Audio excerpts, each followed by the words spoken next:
I'm E. Lockhart, author of Genuine Fraud. Genuine Fraud is a novel about two young women who look enough alike to share a passport. Their friendship is very intense, it becomes toxic and even violent. It is a story about identity and the American dream. It's about social class. It is full of beautiful international locations and blood and weights. I have some questions from readers on Twitter that I'd like to answer. Books and Skittles writes, I would love to know E. Lockhart's favorite lines from one of her own books. That is kind of an embarrassing question to answer. But one line that I've been thinking about a lot that Hotkey, my publisher in the UK, has used for promoting Genuine Fraud is don't tell me to act rational. Ellie Sparks asks, what inspired you to start writing? I was raised in a communal household, and that meant that my mom and I lived together with a lot of strangers. And it wasn't frightening, but it was very unstable, and the people who were sitting at our dinner table were different from week to week and month to month. So I very often didn't need to know their names.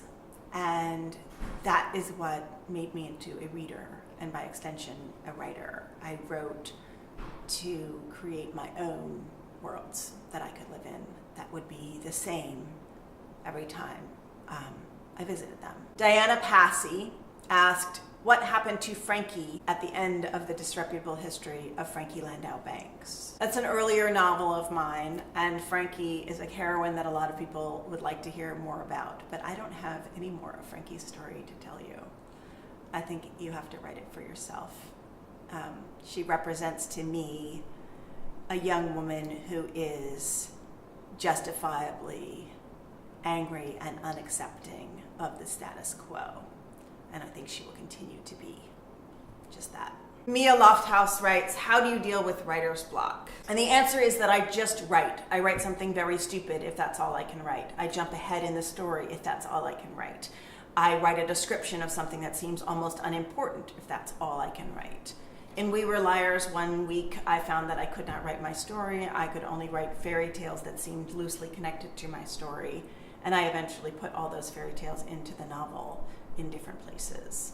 So I just force myself to write, and sometimes it comes out good and sometimes it's stupid and I cut it later, but writing is better than not writing. Mia Lofthouse also asked, who is your inspiration? And I get most of my inspiration from reading other novels. For Genuine Fraud, one of my biggest inspirations was The Talented Mr. Ripley by Patricia Highsmith. But once I started looking at Highsmith's novel and thinking about how I might want to use that story architecture to tell a story about a young woman instead of a story about a young man, I very quickly realized that I was also thinking about a whole group of Victorian orphan stories of social class mobility that I had read and studied in graduate school, such as Vanity Fair and Great Expectations, Jane Eyre, and the like. And that I was also thinking about superhero origin stories, specifically Spider-Man and the Incredible Hulk, people who go from being a nobody to being an all-powerful entity, and what that does to their lives and to their senses of themselves. I'm always interested in the superheroes who have a lot of darkness in them, as well as power. So I take my inspiration from a wide range of sources for almost every book. Rose Mannering asked, where do you like to write, and do you have any things that you need? The answer is I write anywhere, and I just need my laptop. I don't attach myself to any rituals. I write in airports, I write on trains, I write in cafes, I write early in the morning, I write late at night, I write whenever I can catch the time. Eleanor R.D. asked, which of my characters from all my books has been my favorite to write? And definitely the answer to that is Ruby Oliver from The Boyfriend List. There's 4 books about her because I could not let her go. And she is a character who has a pretty ordinary high school life, but a very unusual brain.